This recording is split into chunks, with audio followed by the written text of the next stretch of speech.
अध्याय का क्रम प्रारंभ हुआ। श्रीमद् भागवत का प्राण रास। बहुत सावधानी से सुनिएगा। हम थोड़ा रास बोल करके और फिर ठाकुर जी का ब्याह करेंगे। और कल कथा का समय कितने बजे से है? हैं? नहीं, 10 बजे तो मैं आऊंगा। आप लोगों को तो 9 बजे आना है, 9 साढ़े 9 तक आ जाना है। और भैया कल 10 बजे ही शुरू हो जाएगी कथा। आप लोग यथावत समय से आ जाना। आइए रास के प्रसंग में हम प्रवेश करें। भगवान पिता रात्रि शरदोत्फुल्ल मल्लिका विक्षरन्तुं मनश्चक्रे योग मायामुपाश्रित।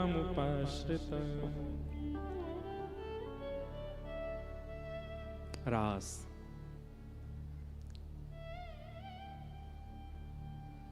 रस और रास, मैं सब कथाओं में ये बात कहता हूं। रास का मतलब क्या होता है? अभी आपसे पूछा जाए रास, भगवान ने रास किया, क्या है रास का मतलब? आप कहोगे नाचे थे। नृत्य रास नहीं है, नाचना रास नहीं कहलाता।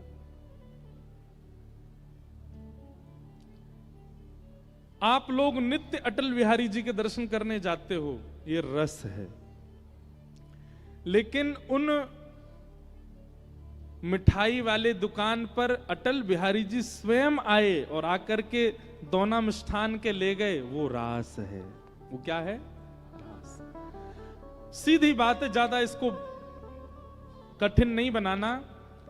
आप ठाकुर जी से मिलने के लिए जो जो क्रियाएं करते हैं वो सब रस कहलाती है। पर ठाकुर जी आपसे मिलने के लिए कोई क्रिया करते हैं, वो रास कहलाती है। वो रास है। अनेक वैष्णवों के साथ ठाकुर जी ने रास किया। सागर में भी रास हो चुका है, इसलिए हम वृंदावन को रास मंडली कहते हैं। क्यों कहते हैं रास मंडली है वृंदावन? वहां ठाकुर जी कब किसी अब भी इसी वक्त में यहां कथा, अभी भी किसी पर कृपा चल रही होगी वृंदावन में। किसी के घर पे ठाकुर जी प्रत्यक्ष बैठे होंगे, कुछ कृपा लीला कर रहे होंगे, हमें नहीं पता है। वहां नित्य वैष्णवों के, आपके यहां पर एक रास हुआ, किन्हीं के घर ठाकुर जी गए, वहां से मिठाई पा लिए, गैया किसानी कर आए, ये सब रास है। ठाकुर जी सहज होकर के कृपा करते हैं, लीला करते हैं, ये सब रास कहलाते हैं। और उन रास का चिंतन करके, उन रास का श्रवण करके हम जो आह्लाद में आ जाते हैं, उसके बाद या तो नेत्रों से आंसू आते हैं या थिरकने लग जाते हैं। इसलिए नृत्य होने लगता है। पर नृत्य का मतलब रास नहीं होता। आनंद की सीमा जब ऊपर चली जाती है तब अपने आप रास होता है। आपके सागर में एक तो सब है ना, विट्ठल भगवान भी बैठे हैं। श्री विट्ठल भगवान की परम भक्ता थी एक, उनका नाम था जनाबाई। क्या नाम था? जनाबाई। जनाबाई बचपन से ही विट्ठल भगवान से बहुत प्रेम करती थी। आषाढ़ की एकादशी पर पंढरपुर में इतनी भीड़ होती है, इतनी भीड़ होती है, जहां पर विट्ठल भगवान विराज रहे हैं, इतनी भीड़ होती है कि वहां लोग दर्शन करने मंदिर में अंदर नहीं जाते। ऐसा कहते हैं आषाढ़ की एकादशी को पंडरीनाथ भगवान ध्वजा में आ जाते हैं, तो मंदिर की ध्वजा का ही दर्शन करते हैं सब। मंदिर के अंदर तो सीमित लोग जाते हैं। आषाढ़ की एकादशी को जनाबाई अपने माता पिता के साथ पंढरपुर आ गए और उस भरे भीड़ में जनाबाई खो गई। स्वाभाविक रूप से क्या होता है कि जब व्यक्ति कहीं भीड़ में खो जाता है तो रोता है। लेकिन जनाबाई नाच रही थी। क्यों? जनाबाई नाच रही थी, आनंदित हो रही थी। बोले अच्छा हुआ, अब मैं इन संतों के पास ही रहूंगी, इन भक्तों के पास ही रहूंगी, पंढरपुर में ही रहूंगी, विट्ठल के पास ही रहूंगी। ऐसी जनाबाई। माता पिता बिछुड़ गए, जनाबाई दूर हो गई, छोटी सी थी। चंद्रभागा नदी है पंढरपुर में, का दर्शन हो जाए, पर इतनी भीड़ कि 4 दिन तक जनाबाई को ठाकुर जी के दर्शन नहीं हुए।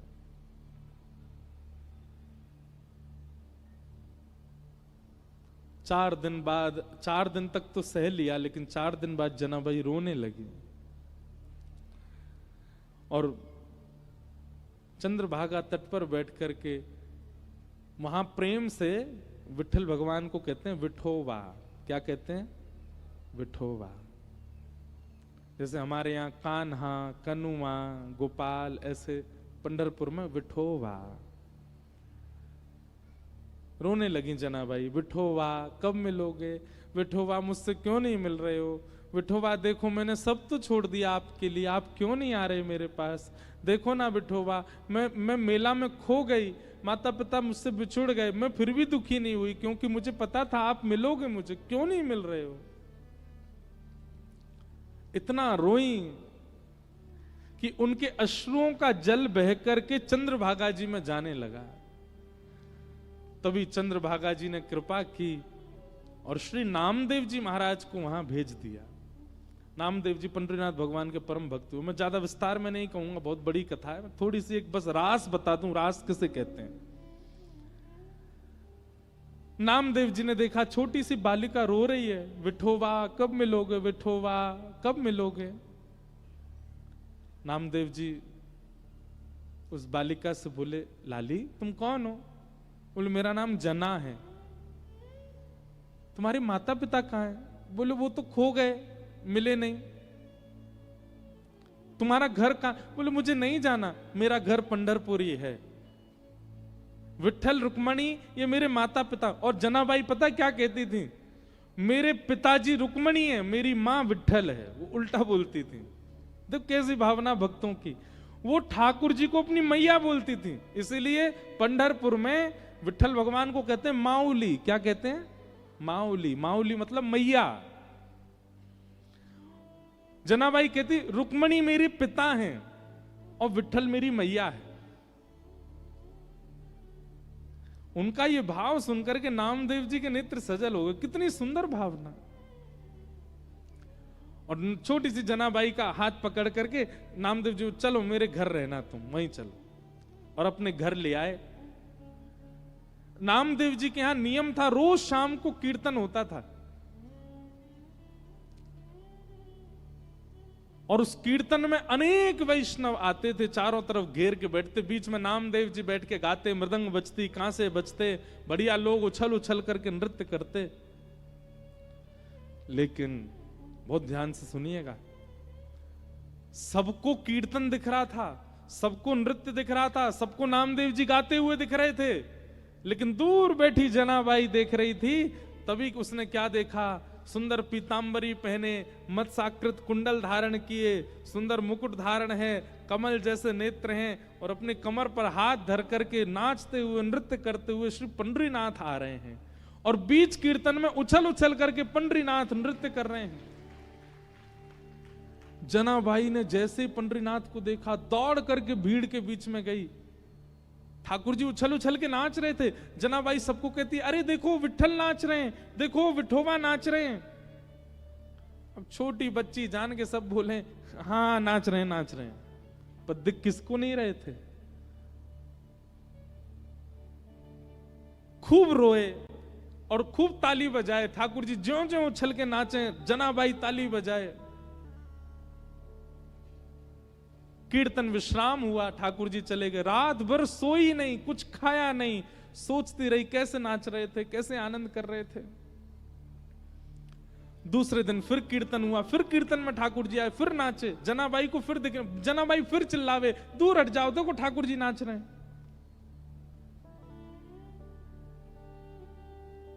4 दिन 5 दिन रोज ठाकुर जी जनाबाई को दिखे। नामदेव जी जनाबाई से बोले, हे जना तू मंदिर क्यों नहीं जाती दर्शन करने? तो जनाबाई कहती, मैं क्यों जाऊं? वो जाते हैं मंदिर, जिनको ठाकुर जी मंदिर में दिखते हैं, मुझे तो यहीं दिख जाते हैं। आप जब कीर्तन करते हो वो यहीं आते हैं, मैं तो यहीं देख लेती हूं उनको, मैं क्यों जाऊं मंदिर? नामदेव जी बोले, इस बालिका में कुछ तो है, इसको सच में दिखते हैं पंडरीनाथ। एकादशी का दिन आया। एकादशी को लाखों की तादाद में लोग जाते हैं वहां दर्शन करने। आज सुबह से इतनी भीड़ थी, जना बार बार सोच रही है आज पंडरीनाथ पता नहीं आएंगे कि नहीं, आज इतनी भीड़ है, आज पता नहीं कीर्तन में आएंगे कि नहीं, इतने वैष्णव आए हैं, हो सकता है नहीं आवे। बहुत व्याकुल थी, घबराहट हो रही थी जना को। जैसे ही कीर्तन प्रारंभ किया नामदेव जी ने, बहुत देर हो गई ठाकुर जी नहीं आए। जना बोली मुझे पता था आज नहीं आएंगे, बहुत भीड़ होगी। आज पहली बार जना ने मन बनाया मैं मंदिर में जाके दर्शन कर आऊं, वो नहीं आ पाए तो मैं चली जाऊं। और जैसे ही जना अपने स्थान से खड़ी हुई, तभी क्या देखती है, कस्तूरी की सुगंधी आने लगी। जना ने नेत्र खोल के घुमा के देखा तो ठाकुर जी उछलते उछलते आ रहे थे, नृत्य करते हुए आ गए कीर्तन में और फिर से नृत्य करने लगे। जना इतनी प्रसन्न हो गई, मेरे लिए ठाकुर जी आ गए। लेकिन पहले जितना रो रही थी उससे अधिक रोने लगी। क्यों? बोले आज एकादशी है, सुबेरे के भोर के 4 बजे ब्रह्म मुहूर्त से पंडरीनाथ खड़े रहे होंगे, इतने लोगों ने इनको प्रणाम किया होगा, ये बैठे भी नहीं होंगे। एकादशी के दिन ठाकुर जी का एक क्षण के लिए भी कपाट बंद नहीं होता, इतने भीड़ होती है कि खड़े ही रहते हैं ठाकुर जी दर्शन देने के लिए। जना बोली आज ये इतने श्रमित हैं और श्रमित होने के बाद इतनी जोर जोर से यहां नाच रहे हैं, इनके पैरों में पीड़ा हो रही होगी। तो जनाबाई क्या करती, नामदेव जी धीमे कर दो गति कीर्तन की, क्यों आप जोर से गाओगे ठाकुर जी बहुत जोर से उछलते हैं, फिर आप गति धीमी कर दो, आप गति शांत कर दो। अब उनकी कौन सुने, वो तो छोटी बालिका। और तेज होने लगा और तेज, जनाबाई तो बिखर गई, अरे धीमे करो कीर्तन, पंडरीनाथ को कष्ट हो रहा होगा। लेकिन छोटी बालिका मान करके सबने उठा के किनारे बैठा दिया, सब अपने कीर्तन में नाचने लगे। थोड़ी देर बाद जब कीर्तन विश्राम हुआ, आज जना की रुदन में हुंकरियां आने लगी, श्वास रुकने लगी बार बार, और बार बार हृदय पे हाथ रख के बोले अरे कोई पुजारियों से जाके बोल दो कोई लेप लगा दें, कोई पुजारियों से जाके बोल दो अब मंदिर बंद कर दें, मेरे विठल को, मेरे विठोबा को बहुत पीड़ा हो रही होगी, कोई उनके चरण दबा देना, घी की मालिश कर देना। रोते रोते रोते रोते अर्धरात्रि हो गई, चिंता में आ गई, पता नहीं चरण दबाए होंगे कि नहीं। जनाबाई की इस विरह वेदना को ठाकुर जी सह नहीं पाए, और इतने में ही अर्धरात्रि में नामदेव जी के घर के आंगन में जहां जनाबाई बैठ के रो रही थी, ठाकुर जी प्रकट हो गए साक्षात। और प्रकट होकर के यही पंडरीनाथ, यही विठल भगवान जनाबाई के सामने खड़े हुए, और खड़े होकर तुरंत बैठ गए, अपने दोनों पैर जनाबाई की गोद में दे दिए, ले रोए मत, दबा ले मेरे पैर, इतना रो रही है सुबह से। जनाबाई रुको मैं घी वो भी लेके आया हूं, ले घी लगा पामन में, इत्र लेके वो भी लेके आया हूं अपने संग, अपने आप ही व्यवस्था लेके आए सारी। ठाकुर जी बोले अब पाम दबा मेरे, और जनाबाई घी लगा रही है, उस पर इत्र लगा रही है, ठाकुर जी के कोमल कोमल चरणों को अपने हाथों से दबा रही है। लक्ष्मी जी कह रही है जो सौभाग्य मुझको नहीं है वो इस जना को प्राप्त हो रहा है। इसे कहते हैं रास। क्या कहते हैं? रास।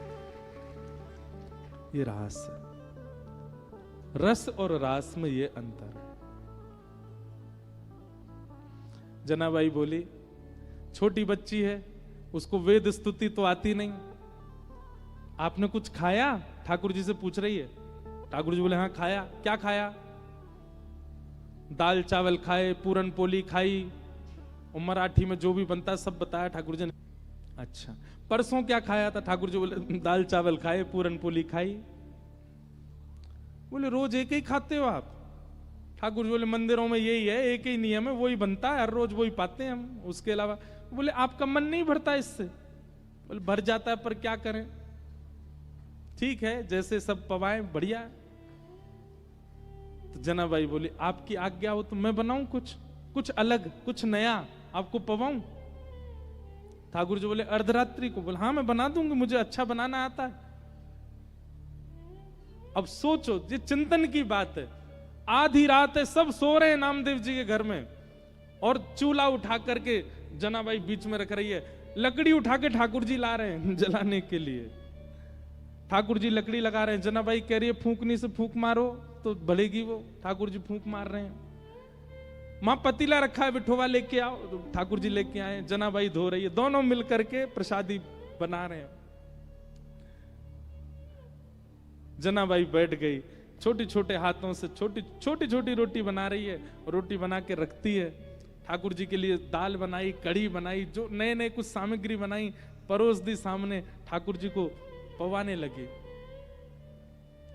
इतने प्रेम से ठाकुर जी पाते। और जगह तो मना करते हैं, नहीं नहीं बस बस हो गया, ए जना तू थक तो नहीं गई? नहीं थकी, एक और बना दे, हाँ पवा दे। ऐसे जना के साथ आनंद करते ठाकुर जी। ये कहते हैं रास। एक बार जब जनाबाई की उम्र हो गई, बड़ी हो गई जनाबाई, तो कबीर दास ने जनाबाई के बारे में सुना। बोले महाराष्ट्र में एक परम भक्ता है जनाबाई, तो कबीर दास दर्शन करने के लिए गए। तभी किसी से पूछा जनाबाई कहां? बोले आगे वाली गली में घर है उनका, मिल लीजिए। कबीर दास जैसे गए तो वहां पे महाराज भीड़ लगी थी, लड़ाई हो रही थी, दो माताएं एक दूसरे से लड़ रही थी। कबीर दास जी ने जाके पूछा भाई ये लड़ाई क्यों हो रही है? बोले अरे ये जो लड़ रही है ये इसका नाम है जनाबाई, ये दूसरी मैया से इसलिए लड़ रही है, कल कंडे थापे थे ऊपर, कंडे समझते हैं, गोबर के उपले थापे थे, अब उनको निकाल के ले जाने में अब ये जनाबाई कह रही है कि ये अपने कंडों के साथ मेरे कंडे भी ले गई है। अब लड़ाई इस बात की हो रही है कि वो सामने वाली कंडे दे रही है और जनाबाई कान से लगा करके फेंक देती है, बोली ये मेरा नहीं है, मेरा वाला दो। अब बोले कंडे में भी मेरा तेरा क्या होता है? कबीरदास बोले कान से क्यों लगाती है? कबीरदास बोले ए जना सुनो, कंडे ही तो हैं गोबर के, कोई भी उठा ले, वो दे तो रही है सामने वाली, ले जाओ। बोले नहीं मेरे चाहिए। बोले तेरे उस पर लिखा है क्या कुछ? बोले लिखा नहीं है।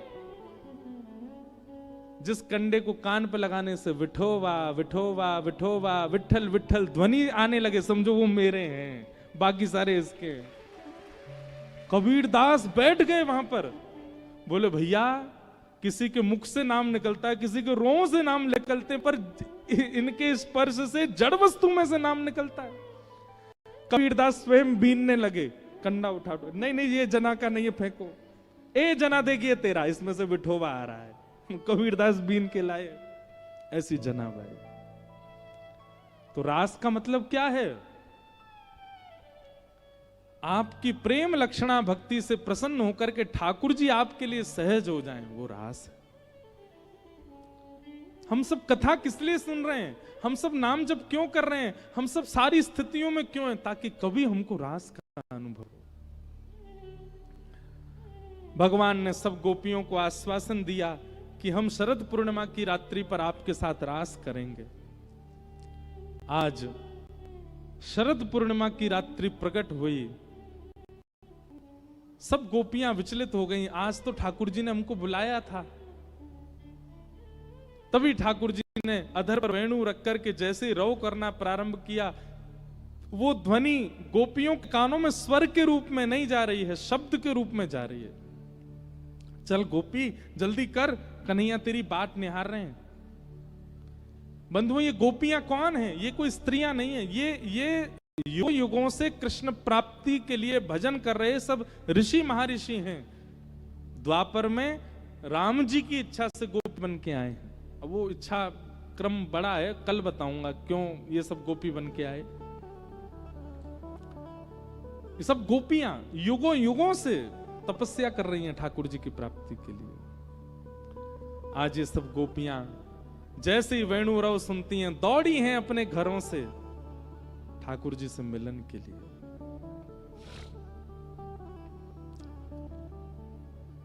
जैसे इतनी गोपियां आई, ठाकुर जी ने आकर के पूछा, अरे भाई तुम सबके आने का कारण, इतनी रात को क्यों आई हो? चलो अपने अपने घर को लौट जाओ। गोपियां नहीं लौटी, बल्कि ठाकुर जी को हम क्यों आई हैं इसका प्रमाण देने लगी। इसको प्रणय गीत कहते हैं, बहुत सुंदर है।